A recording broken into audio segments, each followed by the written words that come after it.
नमस्कार, मैं हूं मोबिना महक और आप देख रहे हैं केकेसी न्यूज 24 पर इस वक्त की खबर। डॉक्टर राजेंद्र सिंह कठायत उपायुक्त खाक संरक्षक कुमाऊं मंडल नैनीताल के नेतृत्व में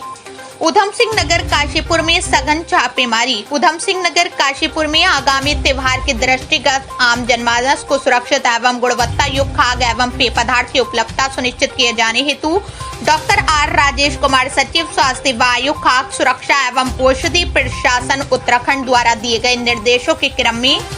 जनपद उधम सिंह नगर काशीपुर में विभिन्न जगहों पर सघन चेकिंग अभियान चलाया गया। सघन अभियान प्रिया मॉल, स्मार्ट पॉइंट व उत्तर प्रदेश तथा उत्तराखंड की सीमा टांडा दड़ियाल रोड काशीपुर खाद्य सुरक्षा एवं औषधि प्रशासन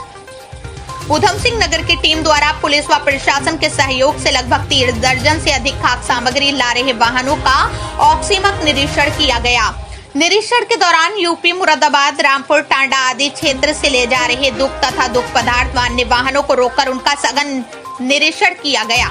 जनपद में लाए जा रहे विभिन्न खाद्य पदार्थों का निरीक्षण कर अलग अलग प्रतिष्ठानों से खाद्य पदार्थों के 10 से अधिक नमूने जांच हेतु लिए गए, जिसमें दूध एवं दुग्ध पदार्थ, मावा, पनीर, घी, मक्खन, सूजी, मसाले आदि खाद्य पदार्थों के नमूने सम्मिलित हैं, जिसे सील कर जांच हेतु रुद्रपुर भेजा जा रहा है।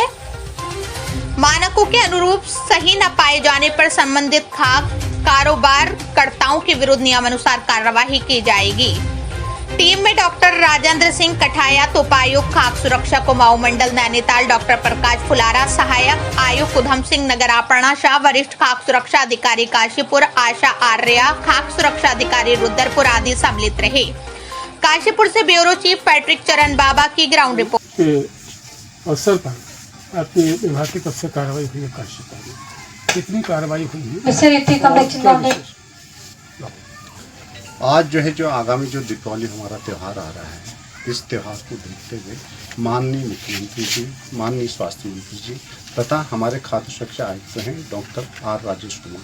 उनके द्वारा स्पष्ट निर्देश हैं कि जो यूपी से सटा हुआ एरिया है, जो बॉर्डर हैं, जो एंट्री पॉइंट पे है, जो बाहर से आने वाले खाद्य सामग्री हैं, उन वाहनों का लगातार सघन चेकिंग अभियान चलाया जाए। तो इसी क्रम में आज हमारे द्वारा प्रातः सुबह 6 बजे से भी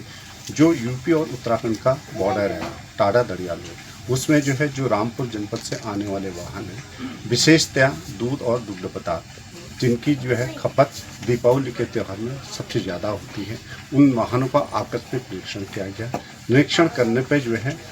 जो भी वाहन आ रहे थे, उन वाहनों में कोई भी इस प्रकार की संदिग्ध सामग्री लाते हुए नहीं मिली, लेकिन उन जो भी वाहन है उनके द्वारा जो काशीपुर या अन्य क्षेत्रों में आपूर्ति की गई है दुकानों में, उसके बाद हमारी जो विभागीय टीम है उधम सिंह नगर की, उसके प्रवर्तन टीम द्वारा उन खाद्य प्रतिष्ठानों का निरीक्षण किया गया तथा उन खाद्य प्रतिष्ठानों का निरीक्षण डेयरियों से या मिठाइयों की दुकान से मिठाई ली गई तथा डेयरियों से दूध हो गया, पनीर हो गया, मावा हो गया, मक्खन हो गया, घी हो गया तथा यहाँ पे जो बड़े बड़े मार्ट हैं जिसमें बहुत जनता सामान खरीदती है तथा उस पे क्वालिटी के चेकिंग के लिए वहाँ से भी सैंपल लिए हैं, जिनको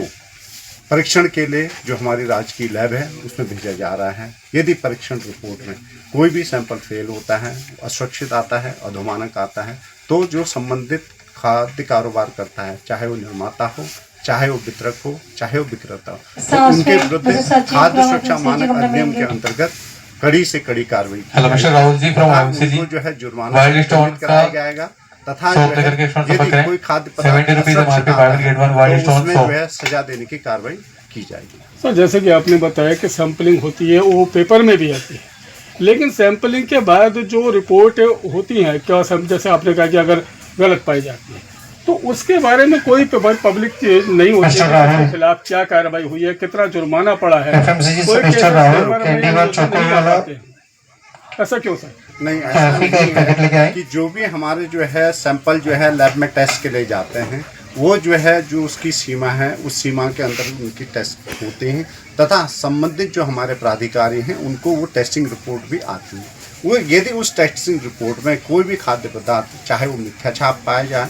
चाहे वो असुरक्षित पाए जाए, चाहे वो सब स्टैंडर्ड जाए, तो जिस श्रेणी का भी जो है उसमें आता है परीक्षण में, तो उसके अनुसार उसकी जो निर्माता कंपनी है, चाहे वो वितरक हो, चाहे वो स्टॉकिस्ट हो, चाहे विक्रेता हो, तो उनके खिलाफ जो है कार्रवाई की जाती है। समय समय पर विभिन्न न्यायालयों द्वारा जो भी संबंधित खाद्य कारोबार करता है उनको जो है जुर्माने से भी दंडित किया गया है और उनको माननीय कोर्ट से सजा भी सुनवाई गई है। सर, जैसे कि आपने कोर्ट की बात की, कितने केसेस अभी तक आपके विभाग की तरफ से चल रहे हैं? हमारे विभाग की तरफ से लगभग अगर मैं अनुमानित करूं पूरे उत्तराखंड में, तो 500 से अधिक केसेज जो है वर्तमान में कोर्ट माननीय न्यायालय में विचाराधीन है और इससे ही अधिक केसों में जो है माननीय न्यायालय ने निर्णय सुना दिया गया है और कई निर्णयों में उसने जो है जुर्माना अधिरोपित किया गया है और कई निर्णयों में जो है उनने उन खाद्य कारोबारकर्ताओं को जो कि जो है मानकों का उल्लंघन करके उनको जो है सजा सुनाई गई है। सर, एक सवाल मेरा ये भी है कि मैं उस वक्त तो खुद मौजूद था जिस पदार्थ की कंप्लेंट की गई है, कायदे में सैंपलिंग उसकी होनी चाहिए, लेकिन सैंपलिंग 4 दिन बाद दूसरे पदार्थ की होती है, उसका क्या फ़ायदा हुआ? ये तो विभाग की जो कार्यप्रणाली है वो संदिग्ध दिखाई देती थी। नहीं, अगर जो है कोई भी जो है शिकायत करता है, शिकायतकर्ता के शिकायत करते ही अगर विभागीय टीम को इन्फॉर्मेशन मिलती है, वो खाद्य पदार्थ उस प्रतिष्ठान में होता है, तो उसी खाद्य पदार्थ की सैंपलिंग की जाती है। अगर जो है सैंपलिंग निरीक्षण के दौरान वो खाद्य पदार्थ नहीं मिलता है उस बैच नंबर का, लॉट नंबर का, तो उसी बैच और लॉट नंबर के उससे मिलता जुलता जो भी खाद्य सामग्री है उसका निरीक्षण कर उसकी सैंपलिंग की जाती है। सर, बैच नंबर तो बंद पैकेट वाली बात है, जो खुला हुआ था, जैसे कि अभी एक कंप्लेंट हुई थी 2 महीने पहले, हमने खबर भी लगाई थी, मैडम भी आई थी चेकिंग करने के लिए बालाजी मिष्ठान भंडार पे, छोलों की खबर थी, तो वो छोले 4 दिन पहले जबकि कंप्लेंट हुआ तो हमने वीडियो भी उपलब्ध कराई, लेकिन कोई कार्रवाई नहीं हुई। 4 दिन बाद छोलों की सैंपलिंग हुई, उसका क्या मतलब हुआ? नहीं, ऐसा है जैसा आप इसकी बात कर रहे हैं, अगर जो है वो जो कंप्लेन होती, कंप्लेन करने के बाद अगर जो है खाद्य सुरक्षा अधिकारी जो है उसी समय जो है वहाँ पे पहुँच पाते, कोई न कोई कारण रहा होगा कि जो है कंप्लेन करते ही जो है उसी समय जो है वहाँ पे नहीं पहुँच पाए। अगर वहाँ पे जो है कंप्लेन समय पे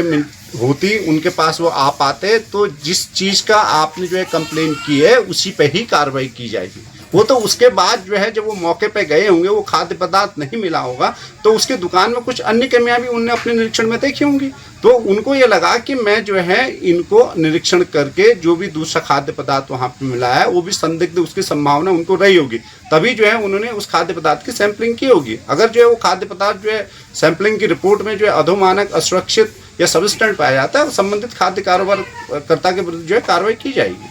चलो।